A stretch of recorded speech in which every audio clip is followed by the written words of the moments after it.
Welcome in to Locked On Knicks. Alex Wolf and Gavin Shaw here. And the Knicks have a new signing. Donte DiVincenzo is a Knick now. 4 years, $50 million, comes to New York. We're going to talk about the fit, whether it's a good deal for the Knicks, what his role is, if the Knicks are just not going to have a backup power forward this year, and possibly some options if they still want to explore that now that Donte is in, Obi Toppin is out. It's all coming up next on Locked On Knicks. You are Locked On Knicks, your daily New York Knicks podcast, part of the Locked On Podcast Network, your team every day.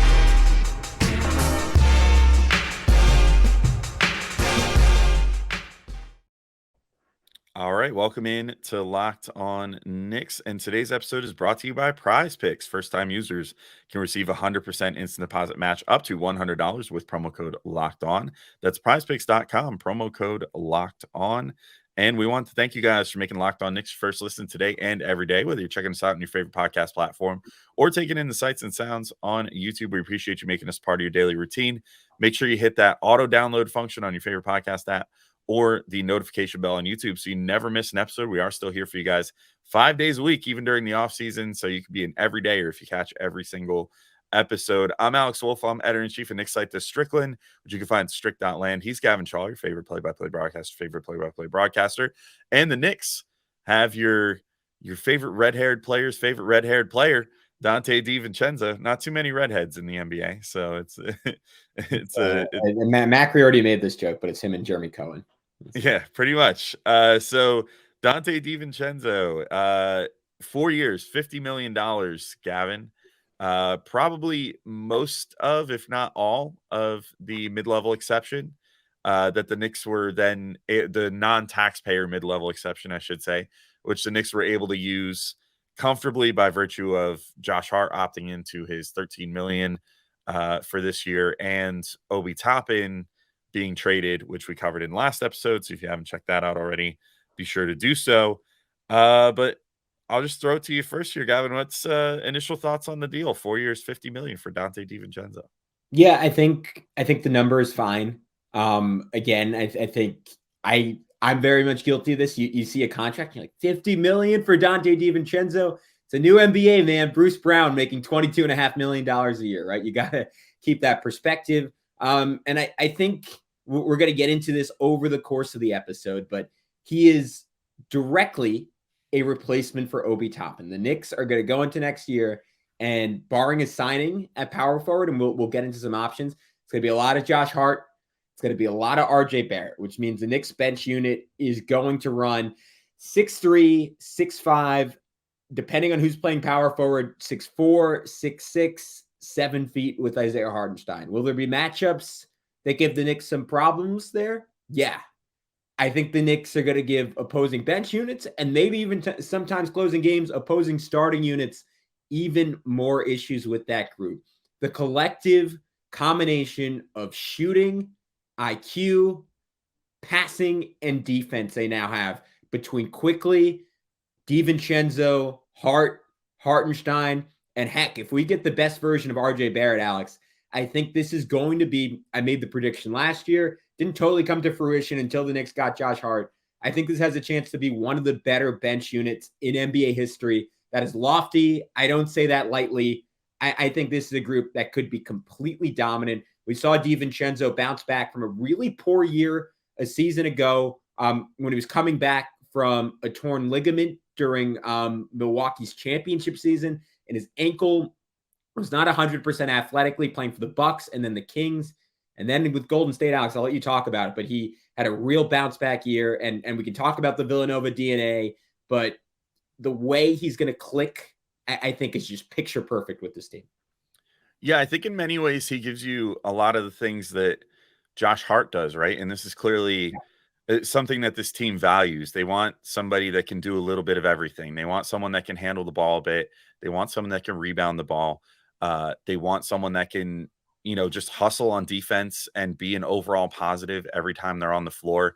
But the thing with DiVincenzo versus Hart is the 3-point shot is obviously going to be a lot better. So that's going to be huge for this Knicks team. I mean, this is what we were talking about the other day. I think that their philosophy with getting a guy like DiVincenzo is just like, we saw what the weakness was of this team in the playoffs. Like, especially once Emmanuel quickly went down, but he wasn't shooting well to begin with.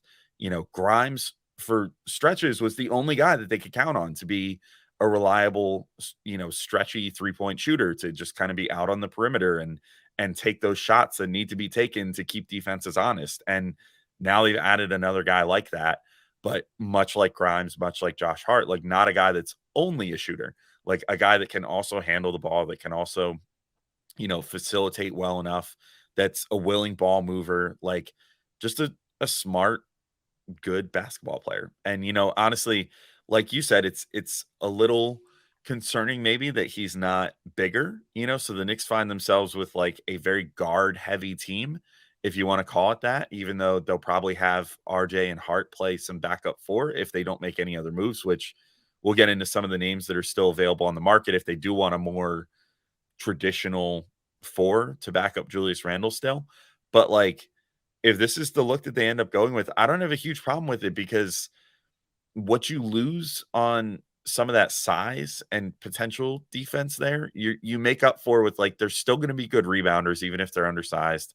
And these guys are just going to be absolute terrors in transition. I think that bench unit is going to just murder people, like, as far as, getting out in transition, generating whether it's layups or kick out threes or, whatever the case may be, like they're going to be really good in that department. And I think that's something that the Knicks can always use. We saw what it was, like what it added to the team when they added Josh Hart this past year. And I think that DiVincenzo will do nothing but help that along, while also giving you that spot up 3-point presence that you need, that they were sorely lacking at times during this past postseason as well.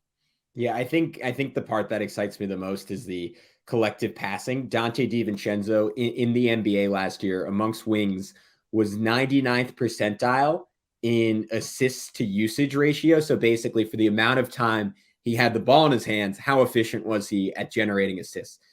This was a great note from our friend, second shout out this pod, Jonathan Macri. The guy second amongst wings in that category was Josh Hart. So the Knicks have two of the better creating bench wings in the NBA. They're going to have spacing. They're going to have Emmanuel Quickly, who, this is something we can continue to talk about over the course of the offseason. I'm sure we'll do a deep dive episode on it. But if he continues to improve as a creator, as someone who's able to just break down a defense and generate rotation, and I think if there's a jump to be made in his game, it is the consistency of that. Because there are nights where he's absolutely brilliant at it, and there are times, like essentially his whole playoff run, Alex, where he didn't really have the confidence to do that. It didn't totally click for him. It felt like his decision-making was a beat off, and he wasn't just totally self-assured in how he was supposed to go about running an offense.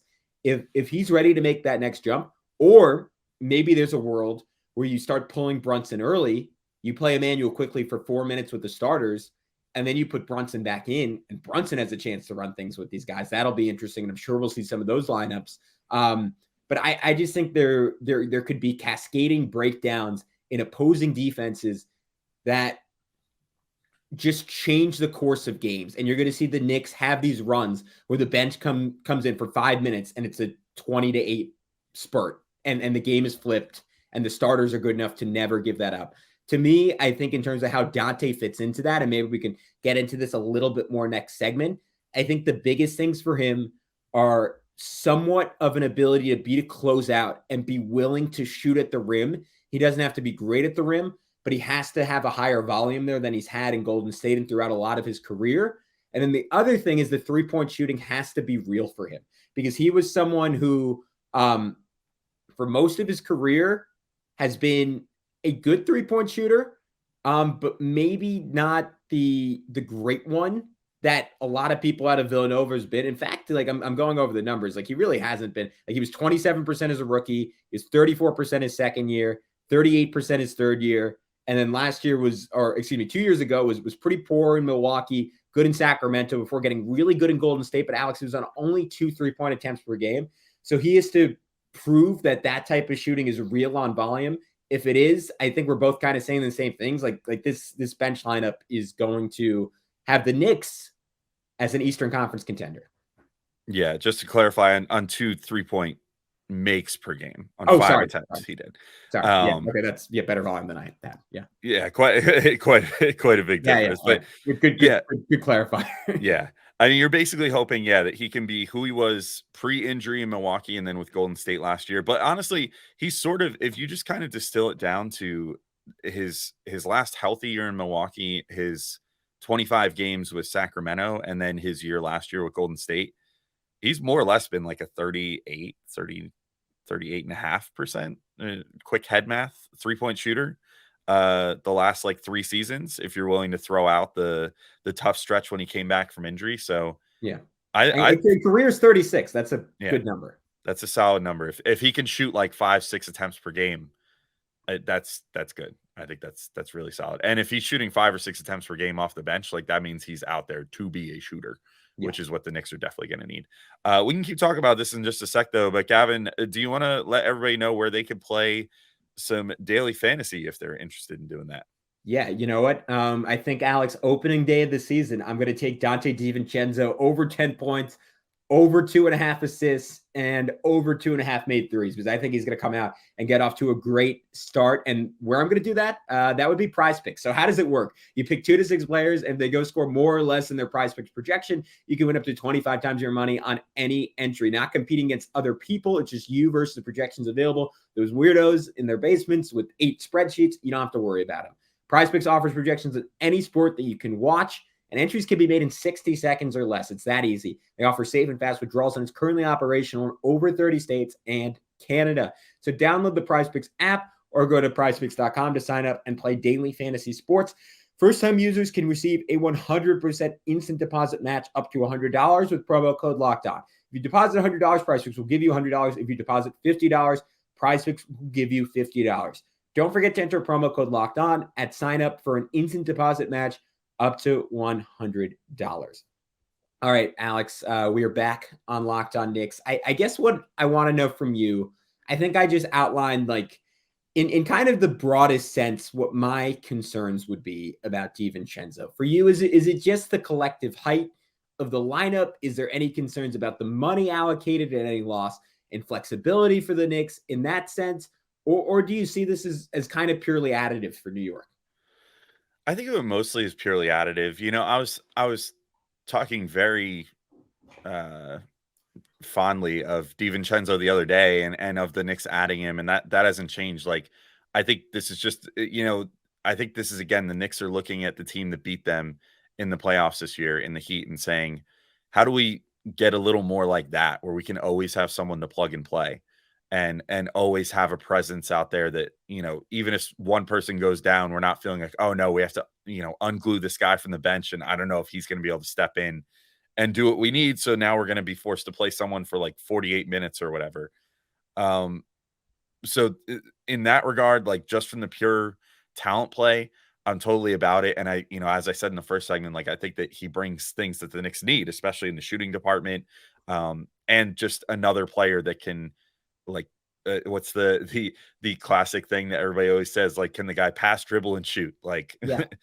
he could do all those things. That's something that is extremely useful in today's NBA. Pass, dribble, shoot. That's all you can ask for.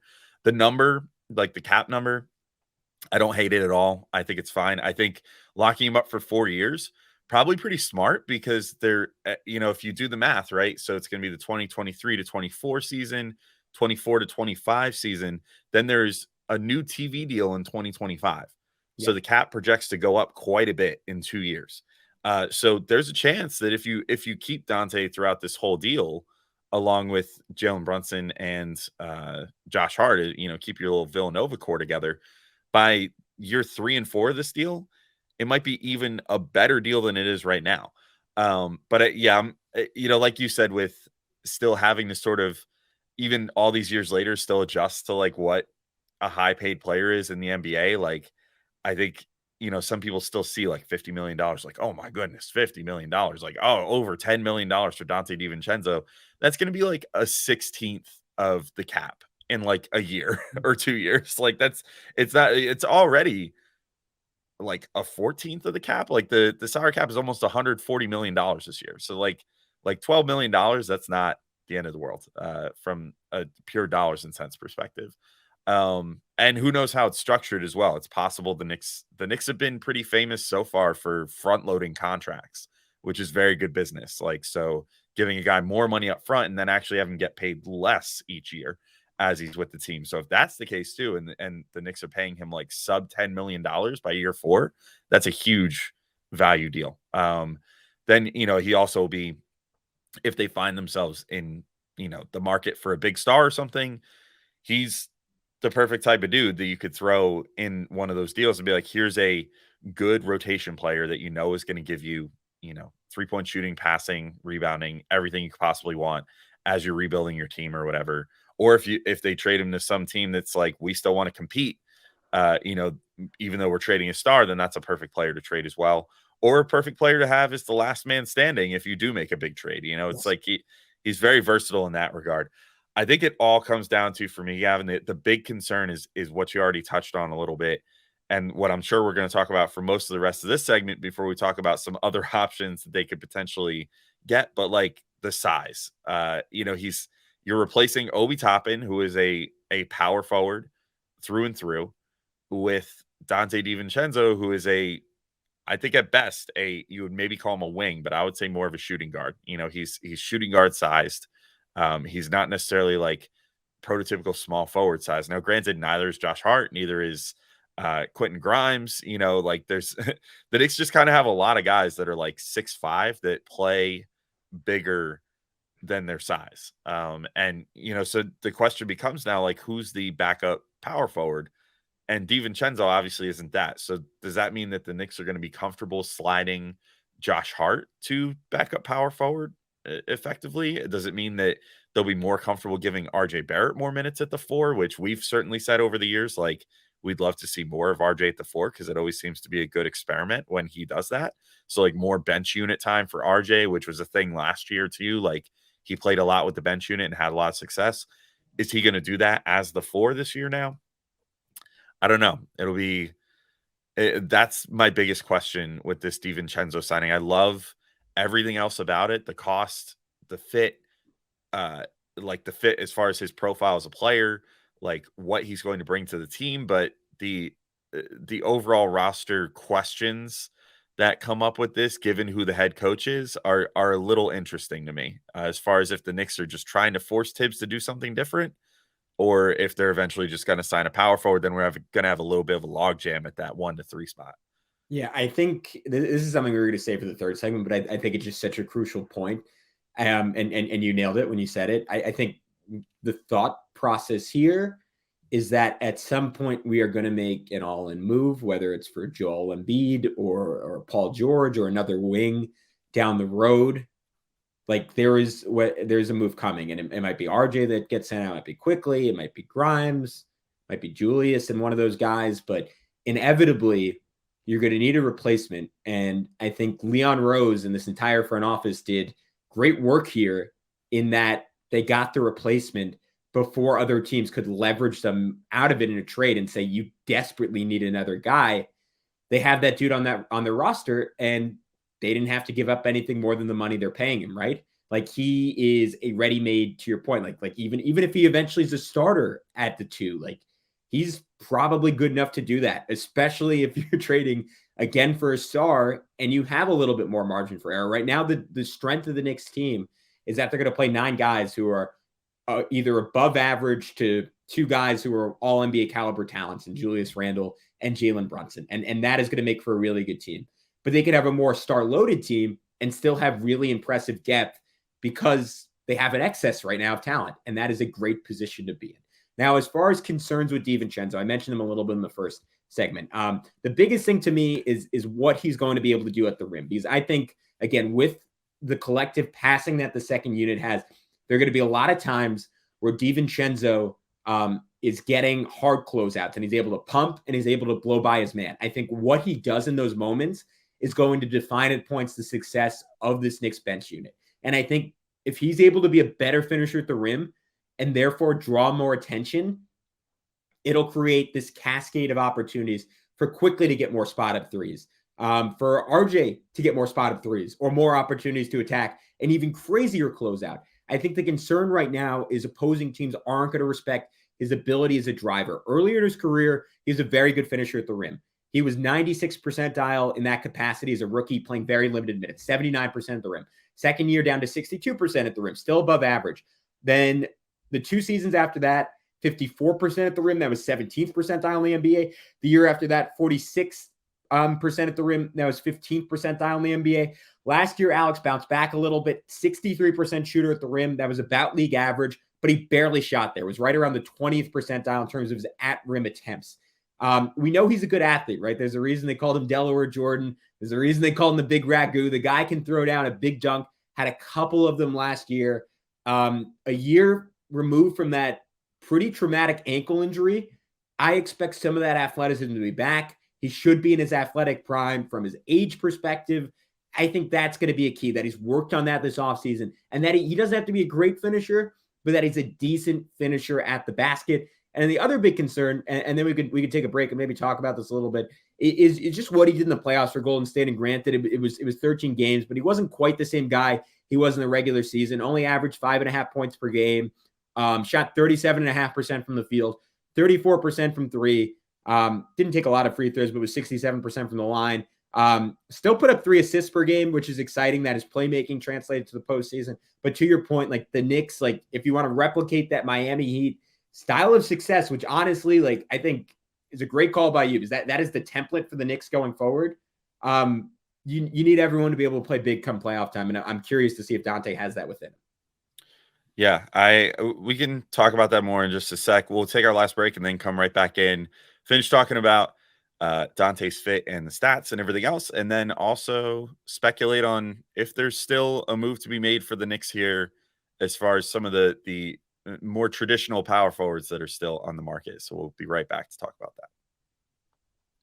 All right, we're back in. Finishing talking about Donte DiVincenzo here. And Gavin, you brought up before the break, like the getting to the rim and if he's going to be able to do that for the Knicks. I feel pretty good about it. You know, I think that the Knicks do. I think if we want to look in-house at a guy who sort of does similar things to what DiVincenzo does, although I'd argue maybe it's Homer glasses on that he has a higher ceiling. If for no other reason than the age and the fact that he's still on his rookie contract. But you look at how they use Grimes sometimes, and I think that that's a good template for what could happen for DiVincenzo. Like if he's able to make those quick decisions on the perimeter, you know, just bust out a quick pump fake, you know, keep the defender honest in front of him and then attack the closeout, get inside and finish, things could be good for him. Now, granted, we've seen this with Grimes too. Like if you're not like a great finisher on the Knicks and you're trying to do that, sometimes it could be a little daunting because you are probably going to get a little more attention at the rim than you would on another team because there's pretty much always a Mitchell Robinson looming somewhere down there, which means that if the opposing center times it right, they can always put up a good contest. That said, if you get adept at the passing aspect of it all too, you can punish centers for cheating off of Mitchell Robinson by tossing up a nice little easy lob for him. So I think that Donte, based off my experience from watching him, seems like a high IQ enough player that he's going to be able to read that situation pretty consistently and, you know, attack that closeout, get inside, and then make the right decision between do I go for this layup or do I try to get a thing up here for Mitchell Robinson? Or perhaps, I mean, if he's going to be playing a lot with Josh Hart, look out for Josh Hart cutting because Josh Hart's a great cutter and nobody should know that better than DiVincenzo, who used to play with him in college along with Jalen Brunson. So I don't know. I also think it's worth noting. It's kind of funny when you look at his cleaning the glass page that it looks like he's had a fairly big drop off as far as like the at the rim percentages, where he went from 67th percentile to 46th this past year. But they also changed his designation from combo guard to wing. So I think that sort of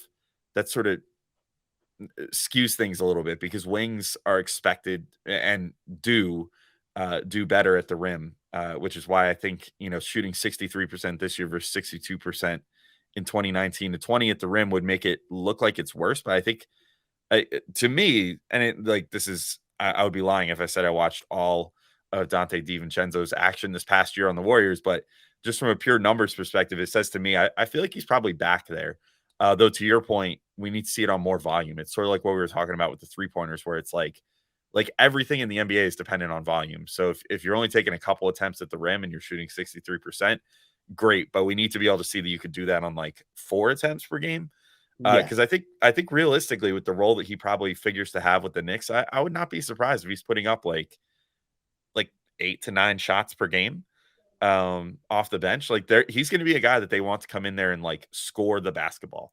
Yeah. So we're going to need to see that he could do that at least at 2 levels. I think if he could shoot 3 and at the rim, that's good enough. I don't know that we necessarily need him to be hitting pull up middies or anything, but I think he's got it in him, at least based off the stats. And I'll be intrigued over these next few weeks to go back and watch some footage of him from this past year in Golden State and see just how much pop he has on those drives. Yeah, I think a big part of it was last year when, and I want to give the guy credit. I can't find it, but I saw a Golden State beat writer talking about this. Like he would like his instinct was always to kick the ball out to the perimeter, like after he beat a closeout. Which you're on Golden State, why not? What'd you say?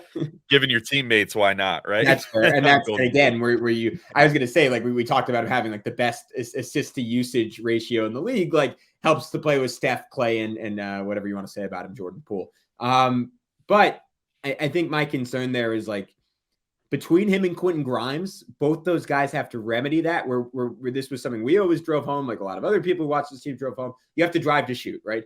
Like, and if the defense makes you do something else, great. Then use that passing ability. But you have to drive with the intention of going up and either dunking on someone or drawing a foul or showing off some jelly, which we know Donte DiVincenzo has, and finishing around a guy. But that has to be your intention going to the rim.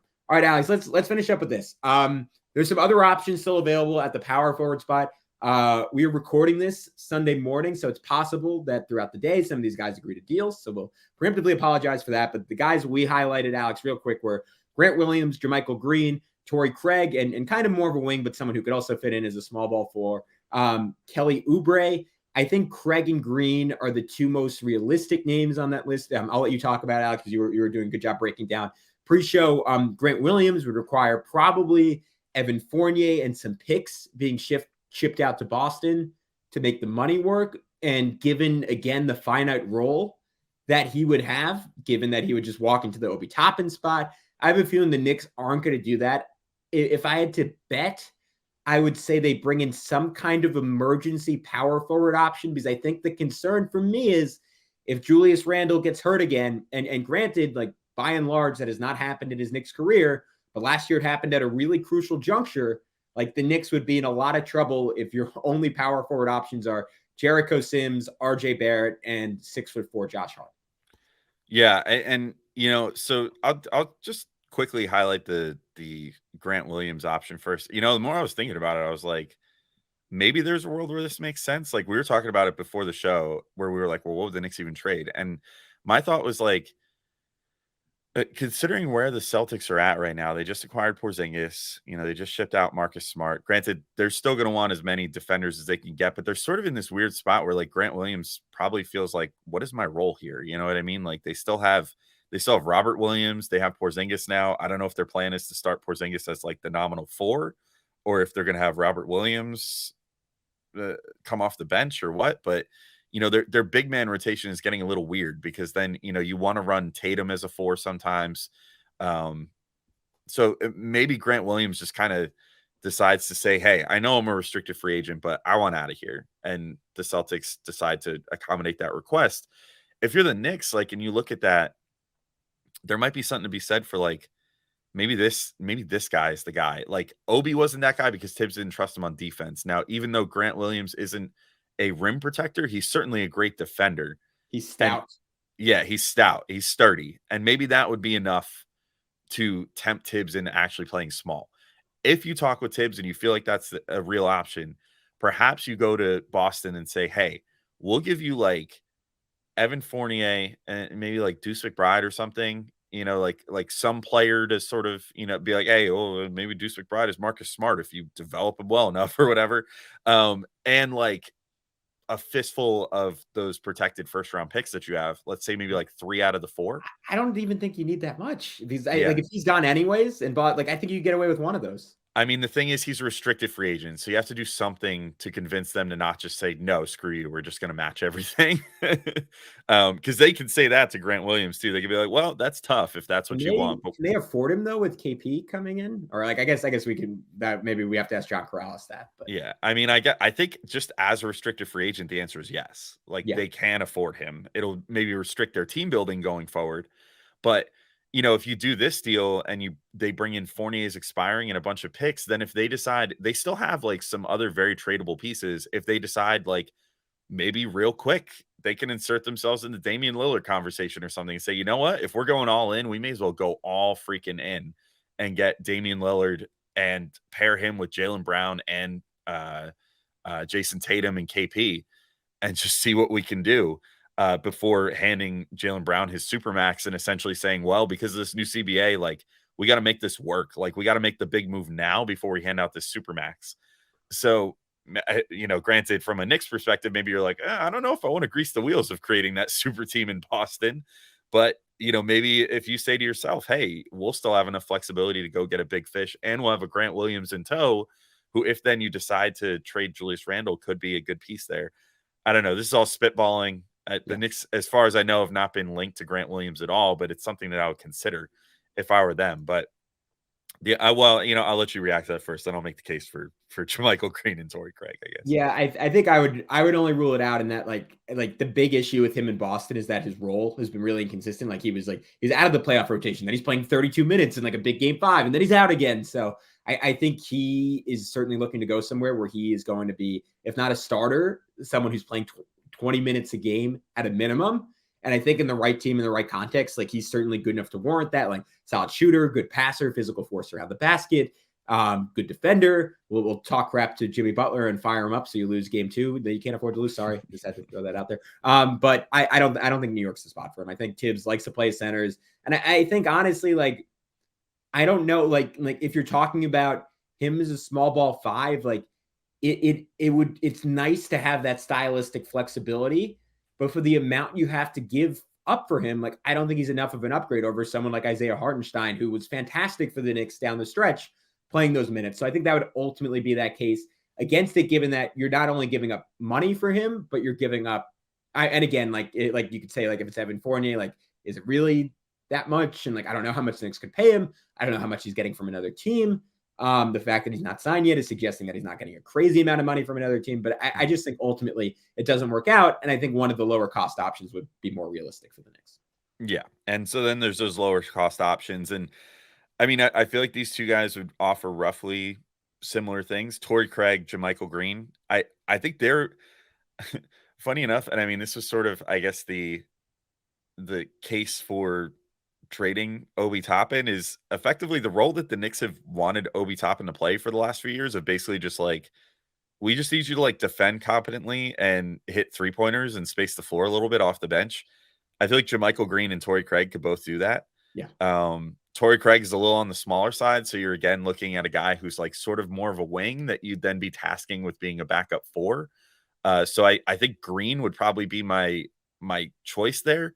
And I think it's probably pretty realistic. Like Jermichael Green he's been like a minimum player for a number of years now. Like he's always been a guy that gets signed late in free agency. He actually played for Golden State last year. So that's, maybe Donte DiVincenzo could put in a good word or whatever if he felt so. But, he's like a 15 to 20 minute per game player for most of his career. He shot 38% last year on 2 3-point attempts per game. And other than an outlier year with Denver in 21 to 22, when he shot only 27%, he's basically been like a 35 to 40% 3-point shooter on like as many as 4 attempts per game for the last like 6 years now. It's been quite a while that he's been a reliable 3-point threat as a 4. He also has a little more traditional 4 size. He's 6'8". I believe he's got a pretty good wingspan. A little later on in his career, he's like 33 years old. So actually like a good veteran presence could be good for this team that's losing a lot of that going into next year with Derrick Rose leaving and presumably Evan Fournier on the way out and some sort of deal at some point. They're not going to have, outside of like Julius Randle and Jalen Brunson, they're not going to have a ton of like older veteran players on this team. So it could be good to get an infusion of that. But yeah, I like Green a lot. I think I've probably talked myself out of the Grant Williams thing because for what it would cost to shake free the restricted free agent rights from Boston, I think I'm kind of with you. I don't think I would be totally willing to make that move. But if you can get a guy like Green on like a minimum contract and then at least have that safety valve of having another more traditional four, I think that would be a really good move for the Knicks. Yeah, I'm with you. And yeah, I guess I can wrap things up by saying I'm really excited for Donte DiVincenzo to come in. I just think it's a case where the Knicks don't really lose anything and might be gaining a whole lot. He's actively good and actively insurance for if they make that star trade. But we will have plenty of more coverage, including some conversation with one of the guys who got to cover him all year on the Golden State Warriors, and so much more exciting stuff to come the rest of this week. But until then, he's Alex, I'm Gavin, and we will talk to you soon on Locked On Knicks.